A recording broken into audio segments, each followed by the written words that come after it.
Canada, but also communists in the United States. There's an interesting film, I just showed you the picture. It's called Hail Caesar, and starred this man, George Clooney. And in this movie, it's about, it takes place in I would guess the early 50s of Hollywood.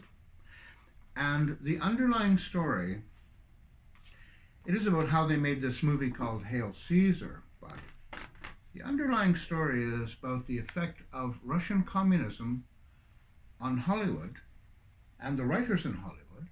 And I strongly recommend, if you get the opportunity, you should watch this film. It's very well done.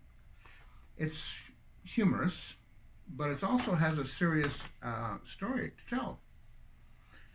And in Canada, where I'm living, we had people like this, Jean Chrétien, who came under the heavy influence of this man.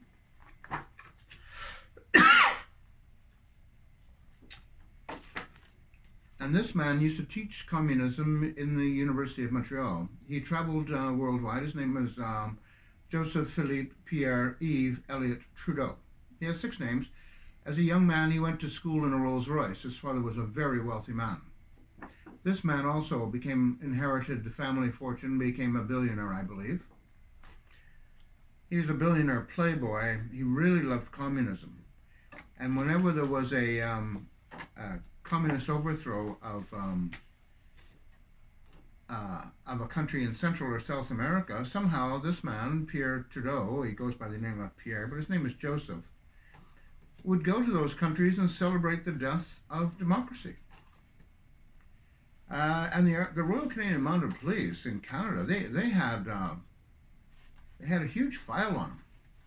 All his activities, everything that he ever did. So before he was infatuated with people like Fidel Castro, a close family friend of the Trudeau family. This is the current Prime Minister of Canada. His name is Justin Trudeau. He's the son of Joseph Trudeau, and considers Raul Castro and Fidel Castro to be close family friends, and they are. To this day, they are. This man loves communist China. His father did too. Joseph Pierre also loved communist China. Went to meet Mao Zedong when he overthrew Chiang Kai-shek. And Mao Zedong, at that time, was a local thug in a province. He was quite a powerful person, like an organized crime member, and he could get shit done for you. And when he saw a good opportunity, he led the resistance of democracy at that time, and democracy fell to communism. So this is a remarkable thing that we live under, but this man brought great attention to communist thinking in Hollywood. And even to this day, we have, in the United States, we have a man named Bernie Sanders, who is a Democrat, and he loves Russian communism. When he got married, he and his wife went to Moscow for their honeymoon. And there are lots of pictures of him canoodling. I have to say canoodling because, you see, Joseph Trudeau, Jesus, what have I done with Joseph? Where'd he go? Joseph Trudeau was famous for trying to canoe to Cuba to visit Fidel Castro when there was no way to travel from Canada to Cuba after the Cuban Missile Crisis, of course, or the United States. So he went to Key West, Florida, and started paddling to Cuba to see his great communist friends.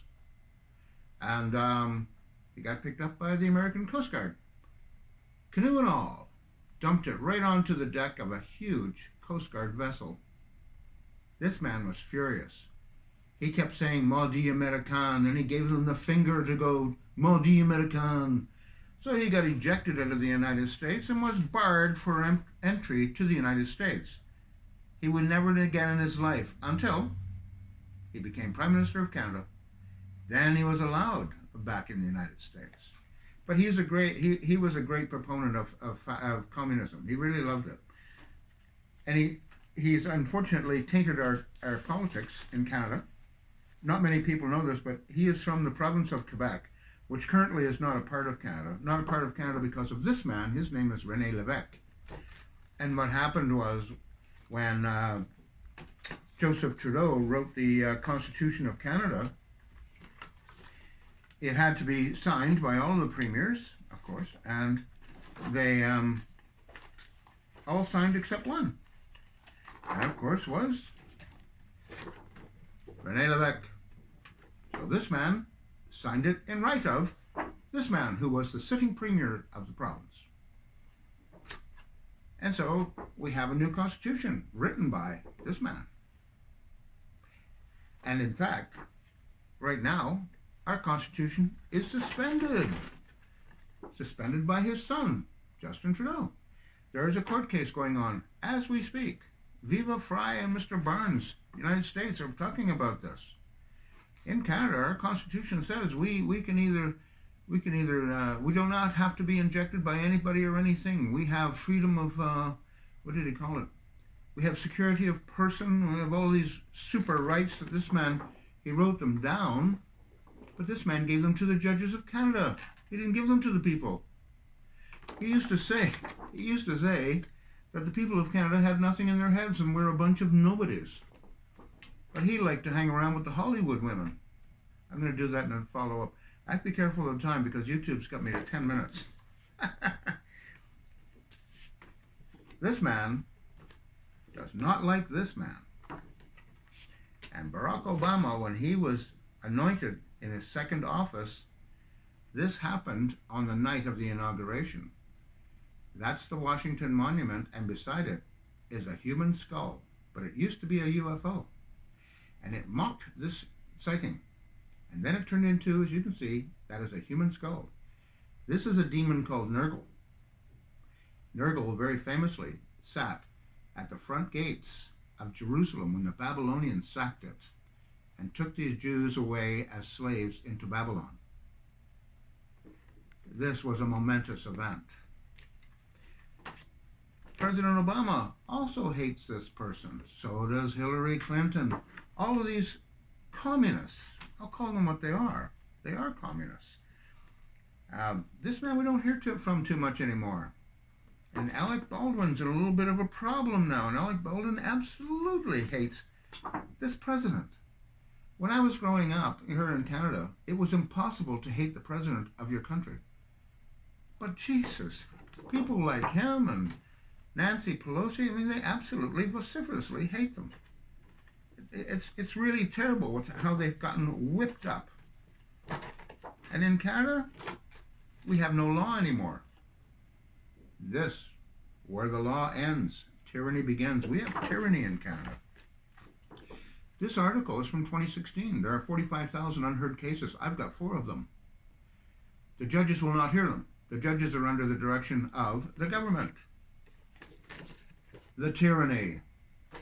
And so they're refused. They can't hear them. The judges always, and I've been there myself, many occasions in fact, and the judges just look at you. They rub their nose, they rub their eyes, they look at the clock, they look back down at you, and then the judge says, Mr. Wheaton, I'm giving the Crown an extra 30 days to respond to your claim. Basically, get out or fuck off, whatever. And you got to go to the door. He goes to the door and you got to go home. So, it's unbelievable what's happened to us. It's horrible. I'm going to have to cut this off. I'm getting close to my deadline anyway. I'm going to make another one, a somewhat more detailed one. Justin Trudeau's father had, as much as he liked communism and was of the French fact, you know, he never vacationed in Paris. And he didn't vacation in Paris for one interesting reason. He does not speak French. The people of Quebec speak French, but they don't go to Paris on holiday. This man's name is Charles de Gaulle, who came to visit Quebec and tried to get them to leave Canada, and he was going to support them from France to be a colony again of France. Didn't quite work out. This man was so furious about this event, he jumped in the limousine from Ottawa, drove all the way to Quebec City to face down this great Second World War hero of France, who spent the entire Second World War in the city of London. It's a little weird. So blind dates are rather erotic, aren't they? You just never know who you'll meet. Blind dates are really stupid. Yeah, it's completely stupid. That's just what I was saying, or rather what I meant to say. Don't know how I got talked into this. This is pathetic. Yes, couldn't agree more. Totally pathetic. I think it was you who said it best when you said, this is pathetic. Yes, pretty pathetic, all right. At least we agree on that, what? I'm leaving. Oh, wait, I'm just going to get the drinks. They're just round the corner here. Just 1 second, Leo. Don't move, please. I agree. Blind dates are rather stupid and pathetic, but please don't leave. Okay. 1 drink, I guess, and then I'm leaving.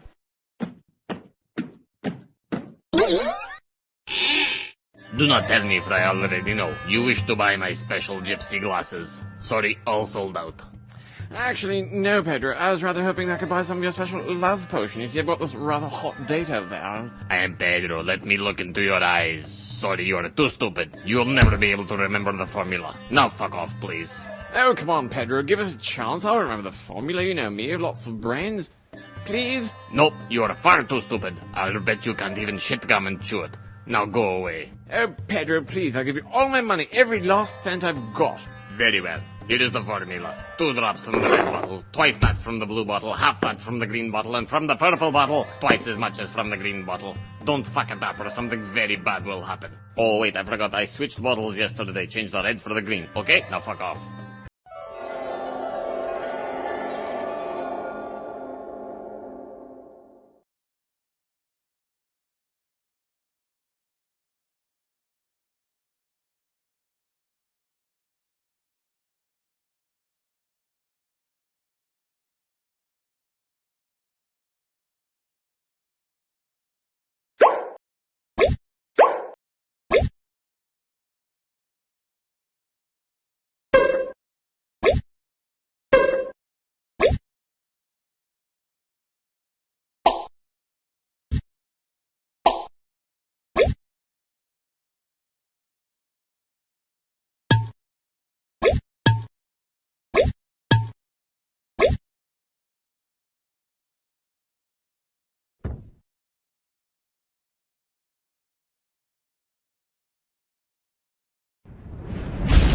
I was hoping to get lucky tonight.